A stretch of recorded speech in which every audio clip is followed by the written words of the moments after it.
ದೊಡ್ಡ ಮನೆ ಶಕ್ತಿ ಇನ್ನು ನೆನಪು ಮಾತ್ರ. ಆದರೆ ಆ ಶಕ್ತಿ ನಿರಂತರವಾಗಿ ದೊಡ್ಡ ಮನೆಯ ಕುಟುಂಬ ಸದಸ್ಯರಲ್ಲಿ ಖಂಡಿತ ಹರಿತಾ ಇರುತ್ತೆ.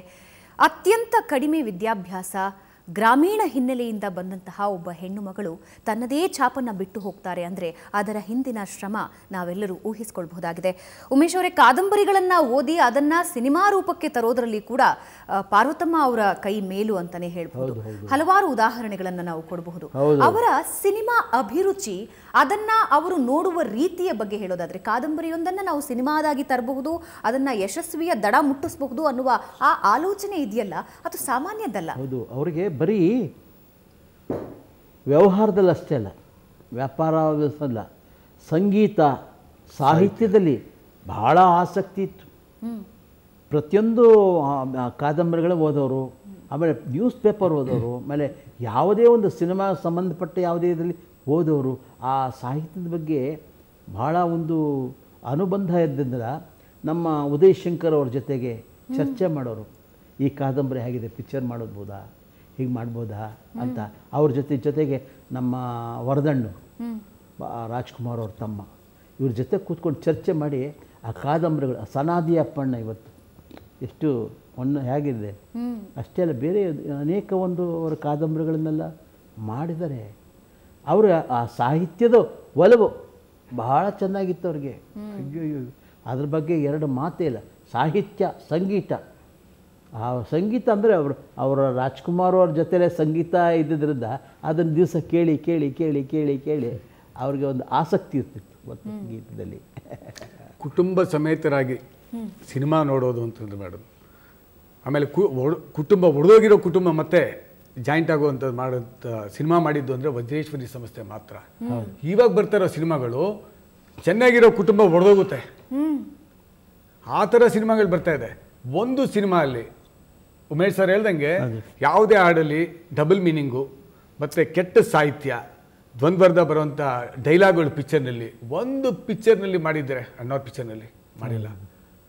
ಸಂಸ್ಕೃತಿ ಸಂಸ್ಕಾರ ಇಟ್ಕೊಂಡು ಸಾಹಿತ್ಯವನ್ನು ಮತ್ತು ಸಂಬಂಧಗಳು ಇಟ್ಕೊಂಡು ಸಿನಿಮಾನ, ಆ ಸಿನಿಮಾ ನೋಡಿದ್ರೆ ಅಣ್ಣ ತಮ್ಮದ್ರಿಗೆ ಏನೋ ಬಿರುಕು ಬಂದಿದ್ರು ಕೂಡ ಮತ್ತೆ ಜಾಯಿಂಟ್ ಆಗಬೇಕು. ಅವ್ನು ಹತ್ಬಿಟ್ಟು ಹೋಗ್ಬಿಟ್ಟು ಮನೆಗೆ ಹೋಗ್ಬಿಟ್ಟು ಅಣ್ಣನಿಗೆ ಏನೋ ತಪ್ಪು ಮಾಡಿದರೆ ಅಣ್ಣ ನಾನು ಕ್ಷಮಿಸ್ಬಿಡೋಣ ಅನ್ಬೇಕು. ಇವಾಗ ಅದನ್ನೆಲ್ಲ ಇಟ್ಕೊಂಡೆ ಮೇಡಮ್ ನಾವು ಬದುಕಿರೋದು, ನಮ್ಮದು ಜಾಯಿಂಟ್ ಫ್ಯಾಮಿಲಿನೇ. ಸೊ ಅವರು ಅಲ್ಲಿ ಏನು ಬಿತ್ತರಿಸ್ತಾರಲ್ಲ ಸಿನಿಮಾನಲ್ಲಿ, ಅದೆಲ್ಲ ನೋಡಿ ಪ್ರೇರಣೆ ಆಗಿದ್ದೀವಿ. ನಾವೊಬ್ಬರೇ ಅಲ್ಲ, ಭಾಳ ಜನ ಪ್ರೇರಣೆ ಆಗಿದ್ದಾರೆ. ಸೊ ಅದು ಆ ಕ್ರೆಡಿಟ್ ಎಲ್ಲ ಕಂಪ್ಲೀಟ್ ವಜ್ರೇಶ್ವರಿಗೆ ಬರುತ್ತೆ. ದುಡ್ಡು ಬರುತ್ತೆ ಅಂತ ಅಂದ್ಬಿಟ್ಟು ಕೆಟ್ಟ ಸ್ಕ್ರಿಪ್ಟ್ ಮಾಡಿ ಕೆಟ್ಟ ಹಾಡುಗಳು ಬರೆಯೋರು ಸಾಕಷ್ಟು ಜನ ಇದ್ದಾರೆ. ಅಂತಹ ಸಿನಿಮಾಗಳು ಸಮಾಜಕ್ಕೆ ಎಂತಹ ಸಂದೇಶ ಕೊಡುತ್ತೆ, ಜೊತೆಗೆ ಯಶಸ್ಸನ್ನ ಹೇಗೆ ಕಾಣುತ್ತೆ ಅನ್ನೋದಕ್ಕೂ ಒಂದು ದೊಡ್ಡ ಉದಾಹರಣೆ. ಬಂಗಾರದ ಮನುಷ್ಯ. ಹಾಸ್ಯಭರಿತ ಮಾತು. ರಾಜ್ಕುಮಾರ್ ಅವರು ಪಾರ್ವತಮ್ಮ ಅವರನ್ನ ಮೊದಲ ಬಾರಿಗೆ ನೋಡಿದ್ದು ಹೇಗಿತ್ತು ಅನ್ನುವಂತಹ ಸನ್ನಿವೇಶವನ್ನು ಬಹಳ ಹಾಸ್ಯಪೂರ್ಣವಾಗಿ ತಿಳಿಸಿದ್ರು. ಆದರೆ ರಾಜ್ಕುಮಾರ್ ಅವರ ಜೀವನದಲ್ಲಿ, ಅವರ ಚಿತ್ರ ಜೀವನದಲ್ಲಿ ಪಾರ್ವತಮ್ಮ ಅವರ ಪಾತ್ರ ಬಹುಶಃ ಪ್ರತಿಯೊಂದು ಹೆಣ್ಣಿಗೂ ಮಾರ್ಗದರ್ಶನ ಅನಿಸುತ್ತೆ, ಪ್ರತಿಯೊಂದು ಹೆಣ್ಣಿಗೂ ಸ್ಫೂರ್ತಿ ಅನಿಸುತ್ತೆ. ಹೆಣ್ಣೊಬ್ಬಳು ಮನೆಯಲ್ಲಿ ಚೆನ್ನಾಗಿದ್ರೆ ಆ ಮನೆ ಕಳಕಳಿಯಾಗಿರುತ್ತೆ, ಸುಸಂಸ್ಕೃತವಾಗಿರುತ್ತೆ, ಅರ್ಥಪೂರ್ಣವಾಗಿರುತ್ತೆ ಅನ್ನೋದಕ್ಕೆ ಒಂದು ದೊಡ್ಡ ಉದಾಹರಣೆ. ಜೊತೆಗೆ ಒಬ್ಬ ಪುರುಷ ಯಶಸ್ಸಿನ ಉತ್ತುಂಗದಲ್ಲಿದ್ದರೆ ಹಿಂದೆ ನಿಂತು ಒಬ್ಬ ಹೆಣ್ಣು ನಡೆಸ್ತಾಳೆ ಅನ್ನುವ ಮಾತಿದೆ. ಆ ಮಾತಿಗೆ ಒಂದು ದೊಡ್ಡ ಉದಾಹರಣೆಯ ಪಾರ್ವತಮ್ಮ ಅವರು. ಖಂಡಿತ ನೋಡಿ, ಅವರಿಬ್ಬರ ಒಂದು ದಾಂಪತ್ಯ ಇದೆಯಲ್ಲ, ಅದೊಂದು ಆದರ್ಶವಾದದ್ದು. ಅವರಿಬ್ಬರಿಗೂ ಹೇಗೆ ಒಂದು ಒಡಂಬಡಿಕೆ ಇತ್ತು ಅಂತಂದರೆ, ಪಾರ್ವತಮ್ಮನವರು ಎಲ್ಲೋ ಇದ್ದ ರಾಜ್ಕುಮಾರ್ ಅವ್ರ ಮಕ್ಕ ನೋಡಿಬಿಟ್ರೆ ಅವಳ ಮನಸ್ಸಲ್ಲಿ ಏನಿದೆ ಅಂತ ಅವ್ರು ತಿಳ್ಕೊಂಬಿಡೋದು. ಪಾರ್ವತಮ್ಮನವ್ರು ಮಾತಾಡ್ತಿದ್ದಾಗ ರಾಜ್ಕುಮಾರ್ ಅವರು ಅಂತ ಒಂದು ಸರಿ ನೋಡ್ಬಿಟ್ರೆ ಸಾಕು, ಓಹೋ ಇದು ಅಂದ್ಬಿಟ್ಟು ಅವ್ರು ಅರ್ಥ ಮಾಡ್ಕೊಂಬಿಡ್ರು. ಆ ಒಂದು ಅರ್ಥ ಅವರ ಜೀವನ ಪೂರ್ತಿ ಬಂದುಬಿಡ್ತವ್ರು. ಆಮೇಲೆ ಅವರು ತಮ್ಮ ಯಜಮಾನರಿಗೋಸ್ಕರ ಶ್ರಮಪಟ್ಟರು. ಶ್ರಮ ಅಂದರೆ ಅವ್ರು ಯಾವುದೇ ರೀತಿ ಇವಾಗ ಯಾವುದೇ ಅವರು ನೀವು ನೋಡಿರ್ಬೋದು, ನೀವು ಬೇರೆ ಕ್ಯಾಸೆಟ್ ಸಿನಿಮಾಗಲ್ಲದೆ ದೇವರ ಕ್ಯಾಸೆಟ್ಗಳೆಲ್ಲ ಹಾಡಿದ್ದಾರೆ, ಭಕ್ತಿಗೀತೆಗಳೆಲ್ಲ ಹಾಡಿದ್ದಾರೆ.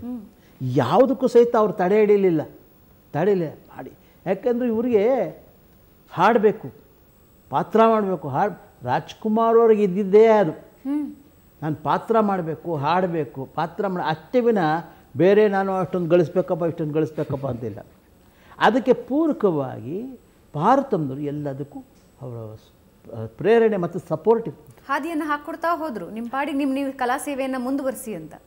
ಹೌದೌದು ಮಾಡ್ತಾರೆ. ಒಂದು ಸಹಿತ ಅವರಿಗೆ ಪ್ರತಿಯೊಂದು ಯಾವುದೇ ನೋವು ಸಹಿತ, ಮನೆ ನೋವಾಗಲಿ ವ್ಯವಹಾರದ ನೋವಾಗಲಿ ಅವರ ಕಿವಿಗೆ ಬೀಳಬಾರ್ದು, ಅವ್ರ ಮನಸ್ಸು ಗೊತ್ತಾಗಬಾರ್ದು. ಆ ಥರನೇ ಕೊನೆಯವರೆಗೂ ಅವ್ರನ್ನ ಕಾಪಾಡ್ಕೊಂಡ್ಬಂದು ಪಾರ್ವತಮ್ಮನವರು. ಲಹರಿ ವೇಲು ಅವರೇ, ಅದಷ್ಟು ಸುಲಭವಾ ಅಂತ? ಅಂದಿನ ಕಾಲಕ್ಕೆ ಅತ್ಯಂತ ಹಿರಿಯ ಕಲಾವಿದ, ಸೂಪರ್ ಸ್ಟಾರ್ ಒಬ್ಬರ ಪತ್ನಿಯಾಗಿ ಒಂದು ಸಂಸ್ಥೆಯನ್ನು ನಡೆಸ್ಕೊಂಡು 5 ಜನ ಮಕ್ಕಳನ್ನು ಸಾಕ್ಕೊಂಡು ಅವರ ಜವಾಬ್ದಾರಿಗಳನ್ನು ನಿಭಾಯಿಸಿಕೊಂಡು ಗ್ರಾಮೀಣ ಮಹಿಳೆಯೊಬ್ಬಳು, ಗ್ರಾಮೀಣ ಹುಡುಗಿಯೊಬ್ಬಳು ಮದುವೆಯಾಗಿ ಬಂದ ನಂತರ ಜೀವನದಲ್ಲಿ ಎದುರಿಸಿದ ಆ ಎಲ್ಲ ಸವಾಲುಗಳನ್ನು ಅಷ್ಟೇ ದಕ್ಷತೆಯಿಂದ ನಿಭಾಯಿಸಿದವರು. ಜೊತೆಗೆ ಕಠಿಣ ನಿರ್ಧಾರಗಳು, ನಿಲುವಿನಲ್ಲೂ ಬಹಳ ಖಡಕ್ ನಿರ್ಧಾರ. ಇದು ಅಷ್ಟು ಸುಲಭವಾ ಅನ್ನೋ ಪ್ರಶ್ನೆ ಉದ್ಭವ ಆಗುತ್ತೆ. ಅದು ದೇವ್ರು ಕೊಟ್ಟಿರೋ ಶಕ್ತಿ ಮೇಡಮ್. ತುಂಬ ಕಷ್ಟ, ತುಂಬಾ ಕಷ್ಟ. ಒಂದು ಕಡೆ ಅವಮಾನಗಳು, ಪದ ಯಾಕೆ ಯೂಸ್ ಮಾಡ್ತೀನಿ ಅಂದರೆ, ಬೆಳಿಗ್ಗೆ ಯಾರೋ ಒಬ್ರು ಹೇಳ್ತಾ ಇದ್ರು, ನಮ್ಮ ಸಾಹೇಬ್ರಿಗೆ ಚೆನ್ನಾಗಿ ಗೊತ್ತು ಅಂತ ಅನ್ಕೊತೀನಿ, ಯಾವುದೋ ಸೆಟ್ಟಲ್ಲಿ ಅಣ್ಣವ್ರು ಹೋದಾಗ ಬನ್ನಿ ರಾಜ್ಕುಮಾರ್ ಅವರೇ ಕೂತ್ಕೊಳ್ಳಿ ಅಂತ ಅಂದ್ಬಿಟ್ಟು ಯಾರೋ ಒಬ್ರು ಹಿರಿಯ ನಟರು ಈ ಚೇರ್ ನೆಲೆದಿದ್ದಾರೆ, ಬಿದ್ದೋಗಿದ್ದಾರೆ. ಅದನ್ನ ನೋಡಿ ಎಲ್ಲ ಅಪಹಾಸ್ಯ ಮಾಡ್ಕೊಂಡು ನಕ್ಕಿದ್ದಾರೆ. ಆ ಥರ ಎಷ್ಟು ಅವಮಾನಗಳಾಗಿದೆಯೋ ಗೊತ್ತಿಲ್ಲ ಅವ್ರಿಗೆ. ಇದು ಸತ್ಯ. ಎಷ್ಟು ಈ ಥರ ಅವಮಾನಗಳು ಏನಾಗುತ್ತೆ ಅಂದರೆ ಮೇಡಮ್, ಕಲಾವಿದರು ಒಂದು ಇಟ್ಕೆನೆ ಜನಪ್ರಿಯತೆ ಮತ್ತು ಸ್ಟಾರ್ ಒಂದು ಇಟ್ಕೆನೆ ಸಿಕ್ಕಾಪಟ್ಟೆ ಜನ ಬರ್ತಾರೆ, ಇದು ಮಾಡ್ತಾರೆ ಅಲ್ಲ, ಅವ್ರ ಒಳಗಡೆ ಎಷ್ಟು ನೊಂದಿರ್ತಾರೆ. ಆ ನೊಂದವರು ಮಾತ್ರ ಗೊತ್ತು ನೋವೇನು ಅಂತ ಅಂದ್ಬಿಟ್ಟು ತುಂಬ ನೊಂದಿದ್ದಾರೆ ಅವರು. ದಾಸರ ಪದಗಳಿಗೆ ಬಹಳ ಗಮನ ಕೊಟ್ಟಿದ್ರು ನೋಡಿ.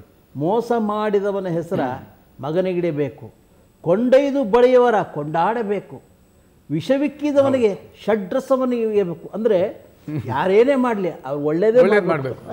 ಮೇಡಮ್, ಪ್ರತಿಯೊಂದು ಭಕ್ತಿಗೀತೆಗಳು ಏನು ಬಿಡುಗಡೆ ಆಗಿದೆಯೋ ಪ್ರತಿ ಒಂದರಲ್ಲೂ ಅರ್ಥಪೂರ್ಣ ಇದೆ. ಇವಾಗ ಉದಾಹರಣೆ ರಾಘವೇಂದ್ರ ಸ್ವಾಮಿ ಅವ್ರದ್ದು ಹಾಲಲ್ಲಾದ ರಾಕು ನೀಲದ ರಾಘವೇಂದ್ರ, ಎಷ್ಟು ಚೆನ್ನಾಗಿದೆ ಅಂತ ಕೇಳ್ತಾ ಇದ್ರೆ ಮತ್ತೆ ನಮಗೆ ಆ ಭಕ್ತಿ ಆಟೋಮೆಟಿಕ್ಕಾಗಿ ಬರುತ್ತೆ. ಅಯ್ಯಪ್ಪ ಸ್ವಾಮಿ ಹಾಡುಗಳು, ಭಾವಗೀತೆಗಳು, ಅವ್ರು ಒಂದೊಂದು ಹಾಡಿರೋದು ಕೂಡ ಮತ್ತೆ ಕೇಳಬೇಕು ಅನಿಸುತ್ತೆ. ಅದರಿಂದ ಭಕ್ತಿ ಇಮಿಡಿಯೇಟಾಗಿ ಬಂದ್ಬಿಡುತ್ತೆ ನಮಗೆ. ಸೊ ಅದು ಅಣ್ಣವ್ರು ಆಡಿರೋರು. ಇದಕ್ಕೆಲ್ಲ ಪ್ರೇರಣೆ ಶಕ್ತಿಯಾಗಿ ನಿಂತಿದ್ದು ಅಮ್ಮವರನ್ನೇ. ಆಮೇಲೆ ಎಂತಹ ಜೋಡಿ ಅಂತ ಶಿವಪಾರ್ವತಿ ಅಂತಲೇ ಕರೀತಾರೆ. ಬಹುಶಃ ಅವರಿಗಾಗಿಯೇ ಪದ ಉದ್ಭವ ಆಗಿದೆಯೇನೋ ಅನ್ನುವಂತಹ ಪದ. ರಾಜ್ಕುಮಾರ್ ಅವ್ರನ್ನ ಈಶ್ವರ ಅಂತಲೂ, ಪಾರ್ವತಮ್ಮ ಅವ್ರನ್ನ ಪಾರ್ವತಿ ದೇವಿಗೆ ಹೋಲಿಸ್ತಾರೆ. ನಿಜಕ್ಕೂ ಅಂತಹ ಒಂದು ಆದರ್ಶ ದಂಪತಿಯಾಗಿ ಇಡೀ ಕರುನಾಡಿಗೆ ನಿಜಕ್ಕೂ ಒಂದು ದೊಡ್ಡ ಉದಾಹರಣೆಯಾಗಿ ನಿಂತಹ ದಂಪತಿ